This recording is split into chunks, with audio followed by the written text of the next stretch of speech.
Αυτό το σπίτι εκεί πέρα, ένα άκρη. Αυτό το σπίτι εδώ πέρα, θα ανεβούμε εκεί πέρα, θα πάμε έτσι πάνω και θα ανεβούμε. Εκεί πέρα, όπως βλέπετε, είναι κάτι ρούχα. Δεν θα μας δει κανένας αν ανεβούμε πάνω. Απλά θα φυλάει αυτός ο φίλος μας εδώ πέρα, θα φυλάει τσίλες.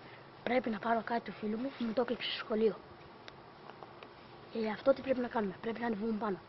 Κοιτάξτε, λοιπόν, πριν ανεβούμε όμως, θα κάνετε στο κανάλι μας μια εγγραφή και ένα like.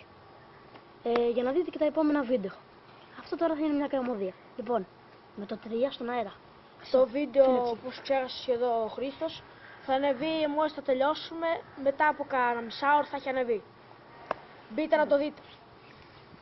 Λοιπόν, με το 3 είμαστε στον αέρα. Χριστό, είναι εκεί πέρα. Τρέξει εκεί πέρα, ρε.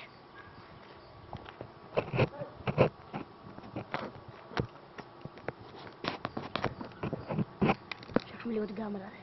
Λοιπόν, φύγαμε.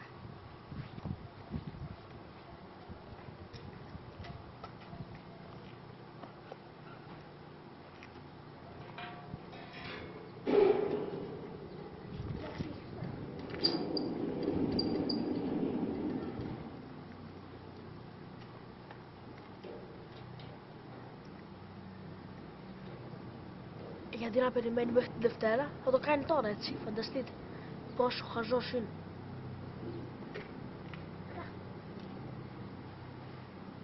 Κοίτα μην πέσεις.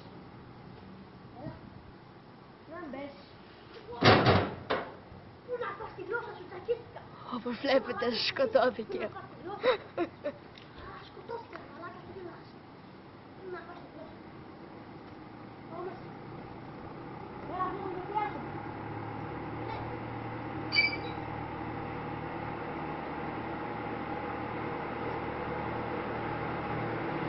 Μην ξεχάσετε εγγραφή στο κανάλι.